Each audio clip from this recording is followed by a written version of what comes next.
Hello guys.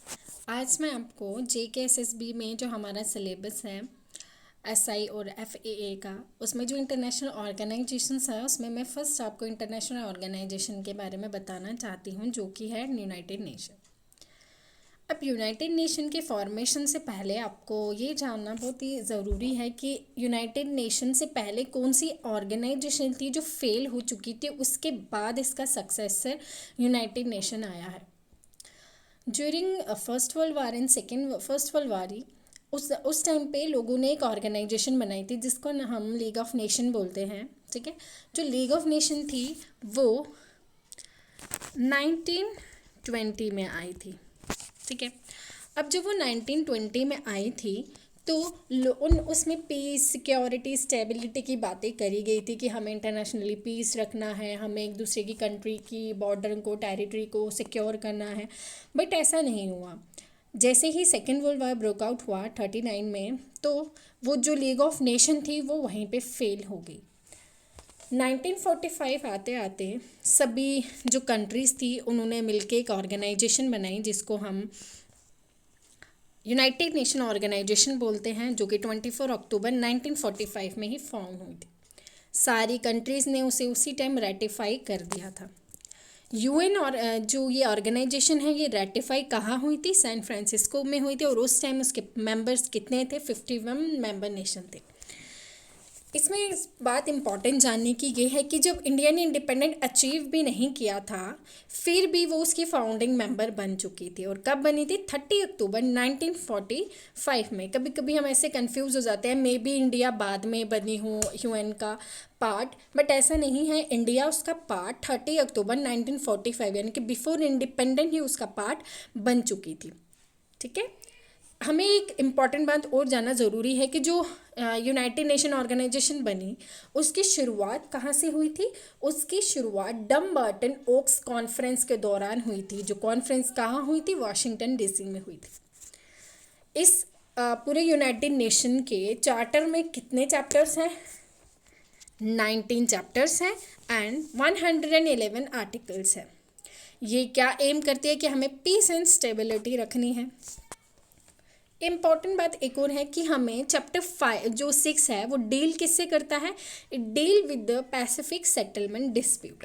अब Pacific settlement dispute क्या है? पैसिफिक सेटलमेंट डिस्प्यूट में आ जाता है कि हमें एक दूसरे की कंट्री को हमें मतलब इंटरनेशनली पीस रखना है, और एक दूसरे की कंट्री के लिए सिक्योरिटी, टेरिटरी इंटीग्रिटी की बात करनी है, और हमें जो वॉर है उसे दूर रखना है, और हमें सारे जितने भी डिस्प्यूट्स होते हैं उसे पीसफुली सॉल्व करना है। ठीक है, यूनाइटेड नेशन ऑर्गेनाइजेशन 1945 में जब बनी थी उसके बाद सिर्फ और सिर्फ 5 टाइम्स ही ये अमेंड हुई है।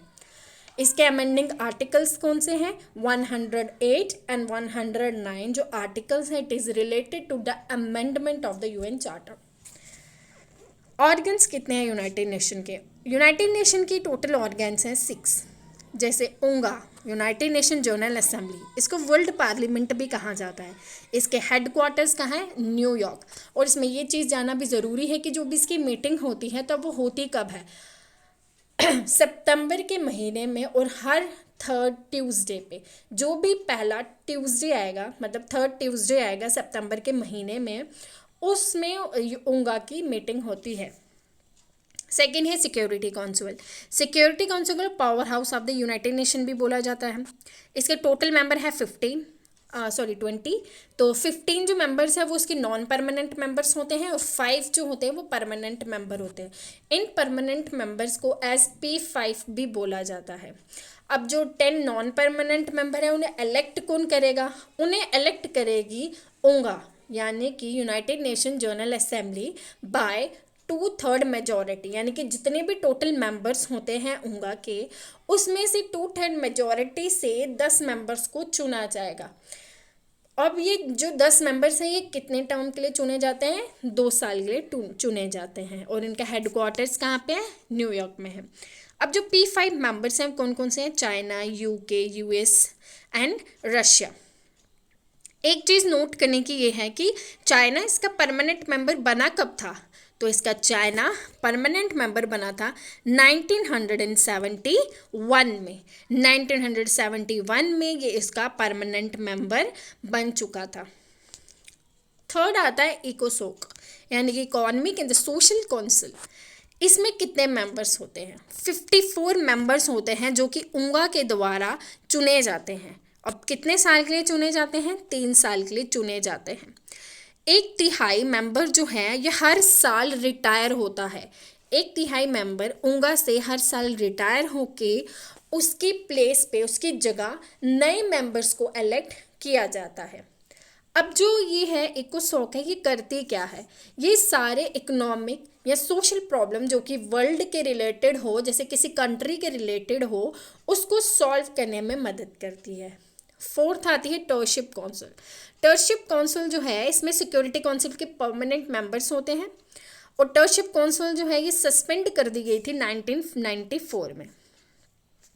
ICJ that is international court of justice, world court के नाम से जाना जाता है। ये एक जुडिशियल बॉडी है। इसके टोटल जजेस है 15।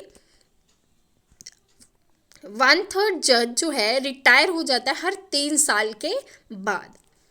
इसका टेन्योर कितना होता है? 9 ईयर्स।